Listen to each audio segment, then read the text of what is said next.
Welcome to Home Biz Tax Talk. My name is Lysandra Everett. I am the Home Biz Tax Lady, where I help home business owners win the tax game. Home Biz Tax Talk airs Monday through Friday, 9 o'clock-ish. And when you tune into my show, you're going to hear about topics that are important to the home business community. All right. So I've really been having a lot of conversations about selecting a niche. Okay. So for my bougie folks, yes, we know the original pronunciation is niche. However, it's a niche. Okay. All right. And so this is one of those things that goes along with really helping business owners become profitable, because once you really learn who your target market is, who it is that you actually want to serve, then you can really start to boss out in your business. And a lot of times, and especially getting into business, people have a really difficult time with this. As a matter of fact, I was talking to someone last night, and this was a really difficult thing. So I just want to share with you some basic steps to help you select your niche. Now, what exactly is that? Okay, so a target market can be kind of broad, and you can think of a niche as more something that is you're serving a certain segment within that target market. Okay, so it's not that you are just a weight loss coach. You may be a weight loss coach for women over 50, right? So you still got the target market of people wanting to lose weight, but you're now then wanting to focus that and take that further to say, okay, for women over 50. So there's still that huge marketplace, but you're carving out that specific area of the marketplace. So let's talk about how you get to that selection. All right. So first, look at what you're interested in. What is it? And a lot of times, 9 times out of 10, your first niche is going to be you.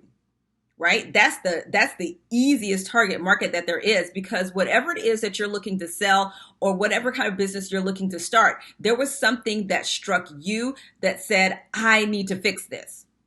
Right? So what was it that piqued your interest to say, okay, this is something that definitely needs to be fixed? And then number 2 is identify the problems, right? So your interest might be weight loss, but what do you see is the problem? Is it that, you're this weight loss coach and you realize that, hey, there's nothing for people over 65? Or there's nothing for children in this particular in this particular geographical area. So what is it? What is the problem that you can solve? Because see, the thing about business is that it has to solve a problem. You can't be in business just to make money for yourself. The only way that you're going to make money is that if you solve enough problems for enough people. So you've got to be able to identify the problem. You can't just have a great skincare product and you really have no idea who it's for, because the people whose problem it is to solve, then those are the people that are going to be buying. So if you don't know whose problem this is, then you just have a great product that's going to sit on the shelf because you don't know who to talk to.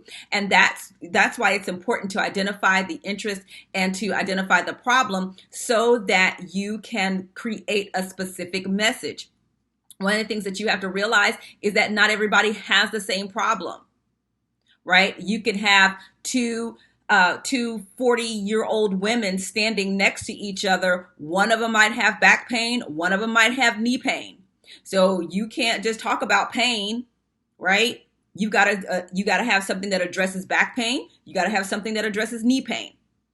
So the message has to be specific, because marketing, it is inclusive, but it's also polarizing. It's inclusive in that you're speaking one message to one person over and over and over again. And then you are deflecting everything else. And it's in the deflecting that people get nervous about selecting the niche. Like, oh my gosh, but there's all these other people that are out here that I can serve. But you need to focus and serve this specific group first. Okay. Then once you get that specific group, then you can go get some other stuff, right? Okay, then number 3 is you've got to determine the profitability. We gotta make money in business. I don't care who you are. All right. And this is what I mean. I hear people a lot of times saying, well, I want to help this demographic, I want to help that demographic. The first question I ask is, can that demographic afford to pay you? So for instance, last night I was chatting with the bookkeeper and she mentioned, okay, well, I want to serve network marketers within the first 1 to 3 years of business. And I said, okay, well, they're probably not making that much money to be able to afford to pay you what you charge, right? And it kind of caught her, but that's the reality. I said, if you want to service network marketers, you need to service the network marketer that has an established team that is having consistent residual income, because that's the person that's going to be able to afford to pay you versus somebody that's just getting started.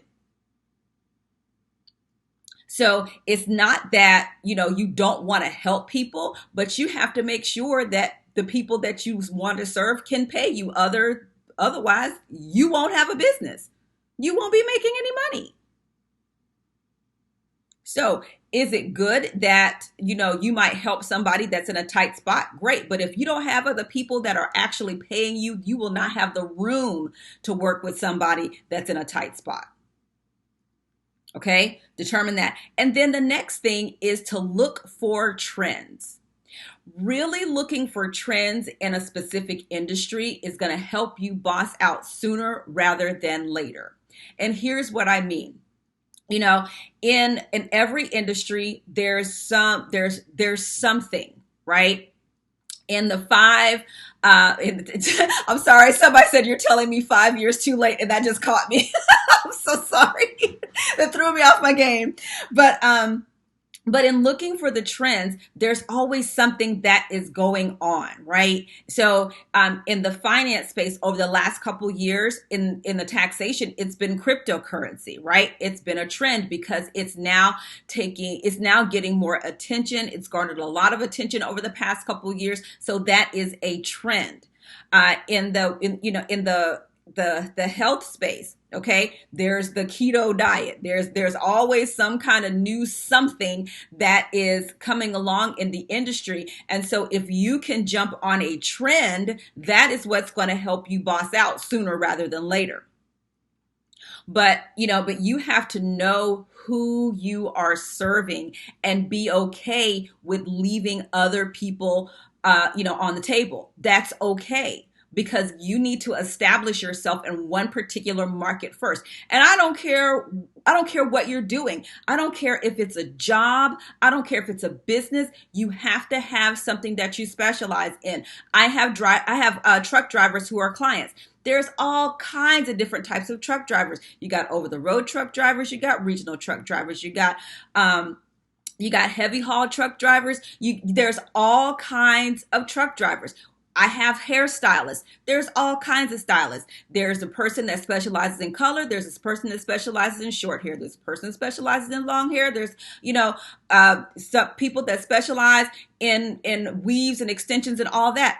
All different types of things. Even as an administrative assistant, when I was an administrative assistant, I worked for doctors. I worked for department heads. Why? Because I knew that squad, right?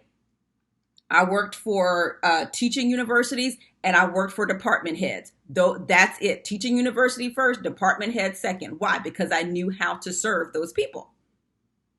So regardless of whether it's a job or it's a business, you have to know who your market is, make sure that they can pay you, and it's got to be something that you're interested in, because you need to know your target market inside and out. I was so excited and I kind of laughed because I was watching a music video on YouTube. I was listening to Depeche Mode on YouTube, okay? But then an ad popped up for me for one of the people that I follow on the internet.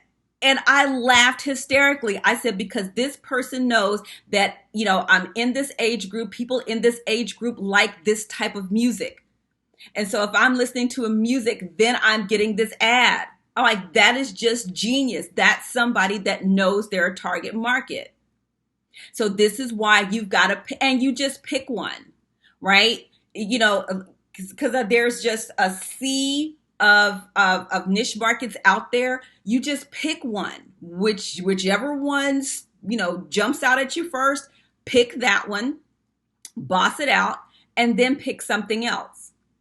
Because the fact is that one message is not going to reach everybody. This is another thing that's very difficult for people to understand, is that one message is not going to reach everyone. Everyone has a different need. Even if the solution can be pretty much the same, it's still not going to address the specific need of that person. When you look at the huge corporations and their commercials, instead of just leaving the room when commercials come on, when you're watching TV, actually sit there and watch the commercial and ask, why is this commercial here?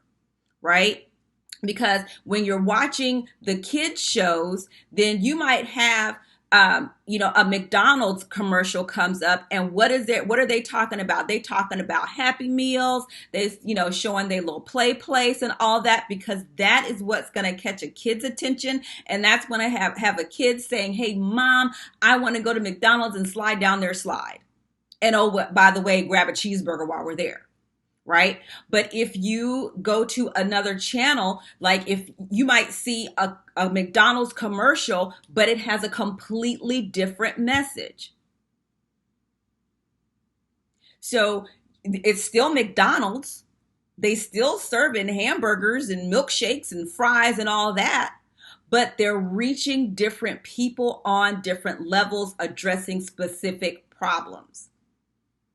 And this is what you have to do with your product and service. You have to have a message to address a specific problem. And then once you get that going, because see, you can't be sitting up here trying to talk to 15 people at once. Get one thing going. And then you need to move on to something else. Once that gets going, then you can add something else. My favorite example of this is Amazon, right? Everybody's hating on Amazon, but Jeff Bezos is a boss, okay? Because Amazon started out selling what? Books. They started out selling books. Once that got going, then they added something else. They might have added music or something. Like, I don't know their progression, but they added different one thing at a time. They bossed that out and then started adding something else. So now you got books, movies, music, clothes, shoes. You got groceries. You got, they're bossing out and taking over Whole Foods. So they're gradually taking over a segment of the marketplace. And then once you figure all that out, find out where your target market is and go hard in the paint. That's it. Like, I do get the question about, is it, do YouTube or Facebook, Instagram, LinkedIn, whatever, this is where you have to know you when you pick the medium of where you're marketing. Okay. Are you more of a visual person? Then Instagram and Pinterest might be for you. If you've got the gift of gab, YouTube is your friend. Okay. So this is where you have to, when you choose the medium, you have to know your market, and you also have to know yourself and knowing what your strengths are and what your weaknesses are. Like, I can run my mouth, but I suck at graphics. So if I'm going to be on Instagram and Pinterest that's more graphics focused, I got to hire somebody to help me with that, because that's not my strong suit. But you've got to know who your target market is, what you're offering, what is the problem that you're solving. And then you hammer that message home. And if you're going to be doing this on the internet, you guys, you have to create some kind of content for people to consume. You have to do it, whether it's visual content, whether it's video content, but you have to be able to create some kind of valuable content for your target market to consume. You have to really be able to educate your audience. I don't care if you're selling jewelry, you need to tell people like, okay, well, this is the type of jewelry you wear with a scoop neck or a plunging neckline, or if you're wearing this kind of watch, it makes this kind of statement, or, if you've got, like if the hole in your ear is too big, these are the types of things you can do to wear earrings. Like, this is the kind of stuff that you need to tell people, because that is what sets you apart as the expert, when you know more than everybody else in your industry. It's not enough to just sell, sell, sell. You've got to educate people and help them understand the value and what it is that you offer. If you cannot convey the value, then people aren't going to buy from you. I don't care what the price point is. If people don't value what you have more than they value their money, they are not going to give you their money. It's just like when you go out to eat. You value whatever lunch you're buying more than you value your money, or else you wouldn't spend your money. And this is what you have to do. And this is why it's important to understand who you are serving and what their problem is, because people buy to get out of pain. You buy lunch because you want to get rid of the hunger pangs, right? You go to the car dealership to get a new car because the one you either don't have a car, or the one that you have is busted. You got to get out of pain. So this is why you have to know the problem and you have to provide the solution. But if you're trying to solve one problem for everybody in the same way, you are speaking to no one. People talk about attraction marketing. People are attracted to the folks who are providing direct solutions to their problems. That's who people are attracted to. But you have to do that consistently and clearly, and keep doing it over and over again. I can't